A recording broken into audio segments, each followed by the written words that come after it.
Hi, Namaste friends.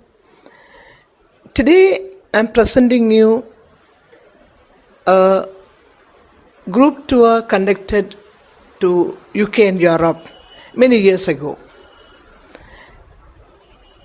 This tour videos I'm giving not only for me to pass it to you that I enjoy and you enjoy, also the future customers, the young generations who are likely to go in the coming days must understand whenever a tour operator organizes a tour abroad, to whichever countries it may be, we had to abide by the rules and regulations of that countries. Without that, we cannot conduct the tour. You know, a tour operation means it is just not one small thing. It is not everything that we own. We own nothing. We don't even own our own staff members except the computers in the office premises, probably. When we organize a tour, particularly a tour like Europe and UK, this has 7 to 8 countries, number one. Each country has their own rules and regulations. Now we take UK visa, then we take the European visa, that's a Schengen visa. Now in Schengen visa, again there are quite number of restrictions, strict rules and regulations, which I don't think any one of you as such know other than the tour operators. We feel that we just give some money to the travel agent or tour operator. They are begging us to join the tour. There are so much of competition in the market.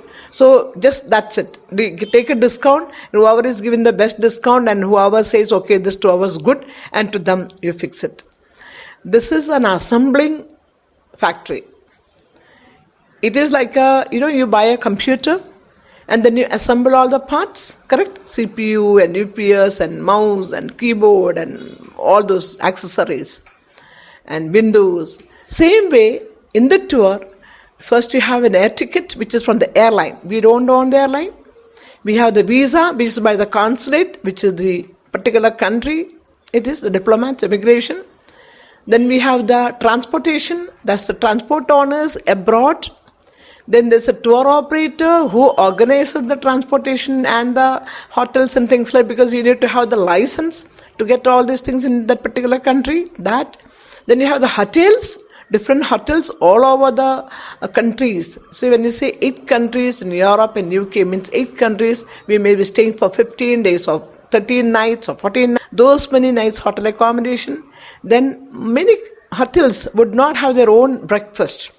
Sometimes the breakfast will be hired, restaurants will be hired by them, and they would be giving the restaurant the food, which is again additional. The lunches and the dinners, that again the Indian restaurants or even local restaurants, which are again at different places, different menus, different ways. This, and not only that, the guides at all the places, the drivers, there are so many factors. We think it is just one. It's not one. A lot more scientific research, a lot more work, a lot more training, knowledge, experience, and on top of it, the precautions. All taking care of it, we make a particular tour, and then we take either a series tour or individual assembled special group tours or MICE or honeymoon, whatever it is. It's like that. So each thing which we take, we as tour operator has to abide by the rules and regulations. If not, next time when we ask for a quotation, the tour operator will not give the quote. Next time we go for the visa, the embassies will blacklist us. They will not give us the visas.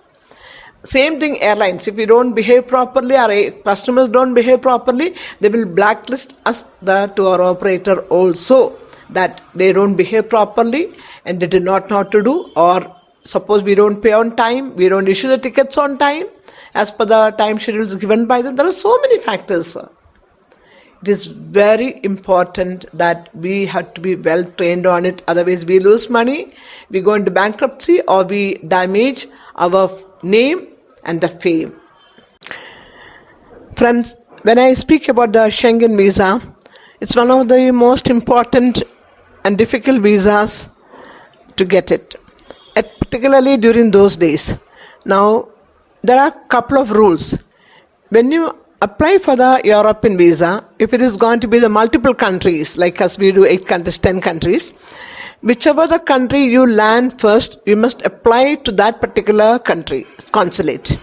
Or whichever country you are going to spend most time, more number of days, nights, that country you must submit the documents. Now, in the European tour, fortunately or unfortunately, we generally have more time in Italy. That's about 3 nights, 4 days, to visit Rome, Pisa, Florence, or Padua and Venice. And it goes via Milan or something like to Como into Switzerland. So when that takes place, we have to submit the documents for the Italian consulate for the Schengen visa. Now here there's a problem, that is Italian consulate insists that we, particularly from Kerala, when they submit the documents, after they come back from the tour, we have to physically take the original passports and submit to the VFS center to realize that the people have come back, and they put a stamp on top of it that the passport has been verified, that the passenger is returned. Now, a lot of people, when they come back to India, they do not want this thing to be done because the visa is through. They went and came back. Now, they do not want to give the passports. During those days, we used to have real tough time to make the people understand and get the passports in hand to submit it.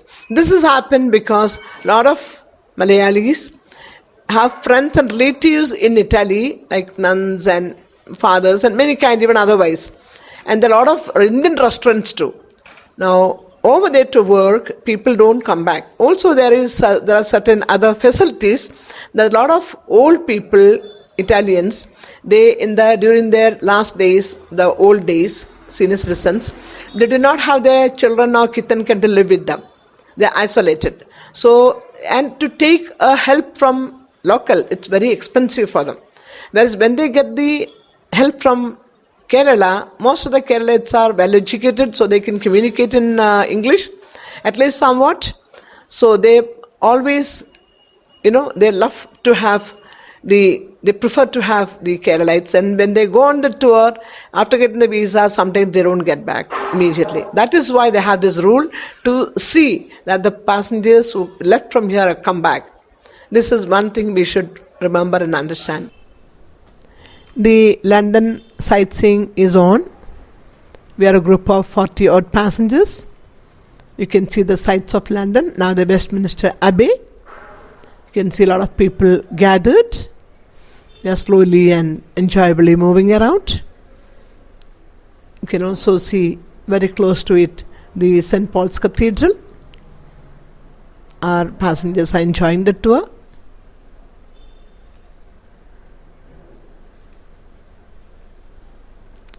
This is the London city tour. Parts of London, main city.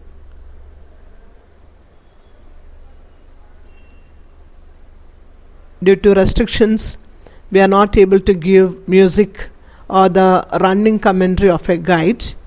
That is why we are giving this voiceover. Hope you enjoy it.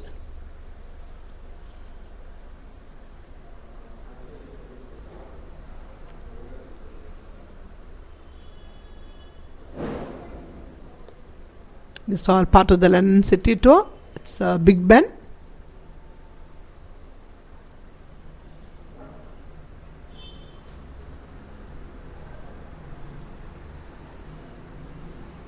Big Ben, Westminster Abbey, St. Paul's Cathedral, all very close to each other and very closer to London Bridge. On the shore of Thames River, the very famous river of London.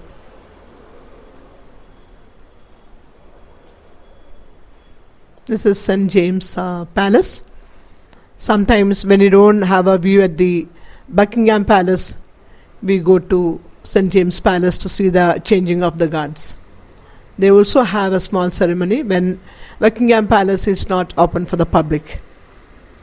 But in this tour, we are showing you both St. James Palace and the Buckingham Palace. This is on the way to Buckingham Palace.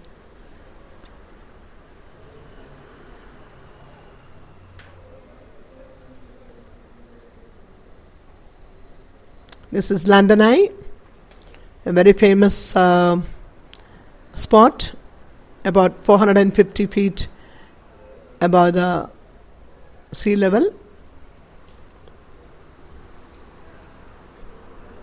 It has 32 cubicles. Each cubicles they can take up to 32 members. On the height of 450 feet, you can see the beautiful city and the Thames River. Particularly in the evening time, it is just gorgeous.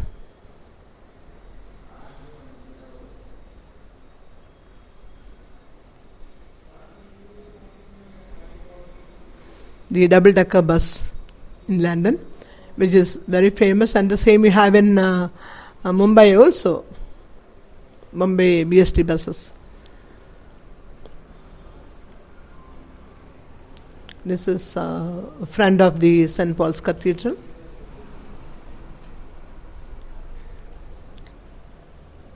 Generally, where the British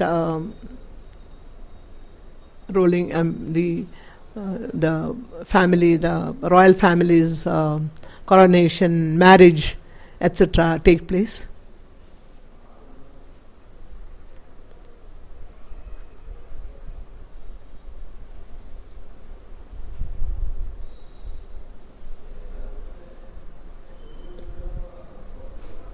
The London Bridge from far off. In a few minutes we would be crossing we are now going to London Bridge. This is the entrance of the London Bridge. The London Bridge is across the Thames River, and a part of it is where you have the Kohinoor diamond kept. This is one of the most important spots of London. Actually, most of the sightseeing spots are all surrounded at this area around. Now, the tallest building in London, the Shard, also is very close to it. Those days, Shard was not there. Now, the famous shows like Lion King, etc., are generally takes place in these areas.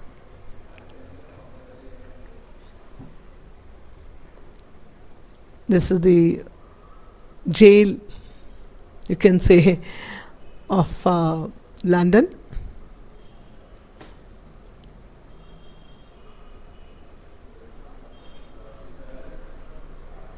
So we are on the move with the city sightseeing tour of London. During the Second World War, most part of this were destroyed by the bombs.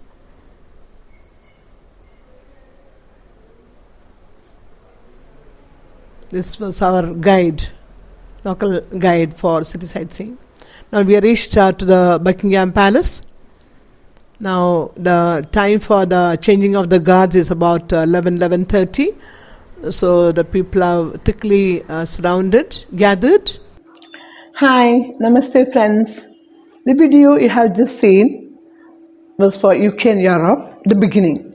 Now the balance part is going to be in the next 12 videos.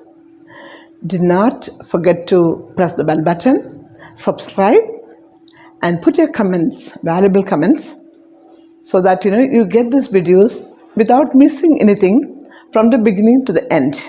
It's a 12 days tour, and then it goes on like this. So next would be the balance of sightseeing of London. You're going to see the London Eye, the Buckingham Palace, and the Wax Museum, etc. Please watch. Thank you.